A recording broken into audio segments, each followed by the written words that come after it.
প্রধানমন্ত্রী শেখ হাসিনা কোটা রাখবেন না কোটা রাখবেন না? ধন্যবাদ মাননীয় প্রধানমন্ত্রী। ধন্যবাদ।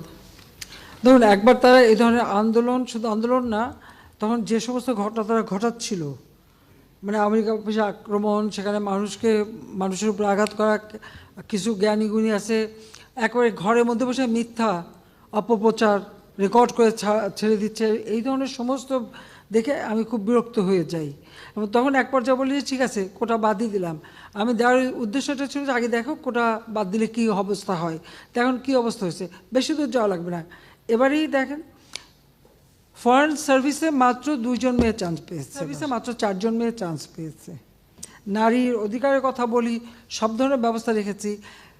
মুক্তিযুদ্ধের পর জাতির তো বিশেষ করে সেই নির্যাতিত নারী সহ নারীদের জন্য চাকরির ক্ষেত্রে 10% রেখেছিলেন, মুক্তিযোদ্ধাদের জন্য 30% রেখেছিলেন।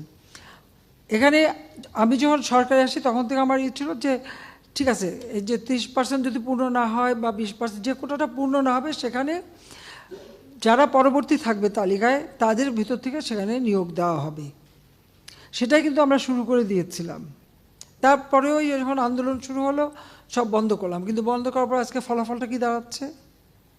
আর আমি একটা জিনিস আমি বুঝি না, সেখানে আমাদের দেশের নারীরা তো কোনোদিন সেক্রেটারি হবে ভাবেনি, ডিসি হবে ভাবেনি, এসপি হবে ভাবেনি, এমনকি কোথাও তাদের পদায়নই ছিল না। আওয়ামী লীগ সরকার আসার পরে আমি প্রথম সেনাবাহিনী, নৌবাহিনী, বিমান বাহিনী, প্লাস পুলিশে কিন্তু জাতির বঙ্গবন্ধু শেখ মুজিবই কিছু অফিসারের চাকরি দিয়ে গিয়েছিলেন সেই পুলিশ বাহিনীতে নারীদের।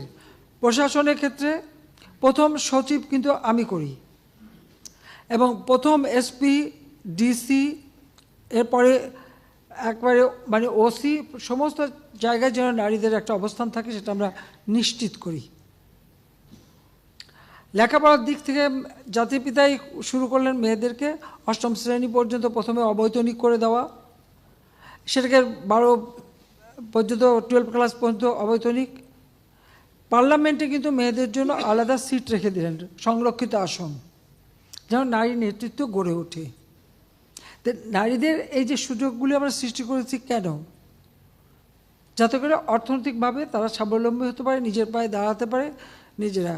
তো আমার প্রশ্ন হচ্ছে যে সেই সময় যারা আন্দোলন করেছিল তার মধ্যে অনেক মেয়েরাও ছিল। নারী কোটা চাই না, যিনি বলছেন নারী কোটা চাই না, মেধা দিয়ে চাকরি পাবে, সে কি চাকরি পেয়েছে? সে কি বিশেষ পরীক্ষা দিয়েছে?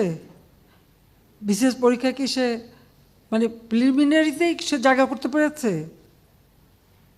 তো এই বড় কথাগুলি যদি না বলতো তাহলে এখন তো কোথাও না কোথাওটা চাকরি তো পেত। দ্বিতীয় কথা হচ্ছে, আমাদের দেশের যে সমস্ত এলাকাটা যদি আপনি দেখেন, সব এলাকা তো সমানভাবে উন্নত না, অনগ্রসর সম্প্রদায়ও আছে, আর কোনো কোনো এলাকা, সেই সব এলাকার মানুষের কি কোনো অধিকার থাকবে না? তো সেই অধিকারের কথা বিবেচনা করেই তো প্রত্যেক জেলা থেকেও যেন কেউ কোনো মানুষ অন্তত চাকরি পায় সেই ব্যবস্থা নেওয়ার কথা।